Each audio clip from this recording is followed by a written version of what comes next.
I've chosen a pattern. Now, I cheated a little bit because I've already bought my pattern, but what you would normally do is you would go to the pattern company and or to the fabric store rather, and you would look at the pattern company, the big books that they have back in the pattern company section where the patterns are. You would actually flip the book open, find your picture, and then you would look to see what size to purchase. Well, remember in just the last chapter, we were learning how to measure ourselves. And remember, I measured Raylynn, and she measured a 39, a 29, and a 42. So I've already chosen a pattern that's going to work for her measurements. And so what we're going to do now is we're going to get a closer look at the back of the pattern so we can see how much fabric we need to purchase and what sewing notions that we need to purchase for our project. Now, as you can see, this is the back of the pattern, and I've already circled the measurements that I'm going to use for Raylynn's skirt. You see, I have chosen the size 16 for her. Her measurements were a 39, a 29, and a 42. Well, we can see we're off just a little bit, but as I mentioned, the pattern companies give you a little bit of room to play with on that. So we chose the size 16 pattern for her. Now, as you can see, here's a close-up look at the back of the pattern.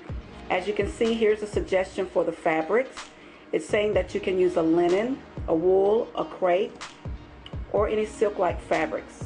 Lightweight double knits, unsuitable for obvious diagonals, and allow extra fabric to match plaids and stripes, which I would suggest don't get any plaids, don't get any stripes, and any obvious diagonals, because that is very, very difficult to sew, and that's another whole class to go through.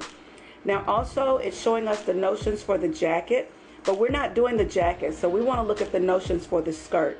And it's telling us the notions are 1 1/8 yard of 1-inch elastic. Notions are simply items that you would need to complete your skirt.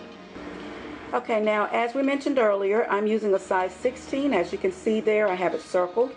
And let's go down to the skirt. So there is our skirt, and that falls under size 16. Just a sewing habit, I like to try to always purchase 60-inch wide fabric because it just gives you more to work with. So that's what I'm going to search for, is 60-inch wide fabric, because that's what I've chosen to work with. So now that we know what to purchase for Raylynn's skirt, I'm going to actually go to the fabric store now. I've got my pattern, I've looked on the back, I found out how much fabric I need, and if I'm going to get a 60-inch wide fabric, I do know that I want 1 7/8. One rule of thumb when purchasing your fabric, you always want to purchase a little extra. So I always like to get maybe a 1/4 to a 1/2 yard extra. And sometimes what you can do with the extra fabric, you can kind of add little things to your garment that you wouldn't be able to do if you didn't order extra fabric. So I'm going to get just a little more fabric to make sure I've got enough. So as we saw my notions, I'm going to go purchase my elastic, I'm going to get my fabric, and I'm going to get my thread. And when I come back, we're going to be ready to sew.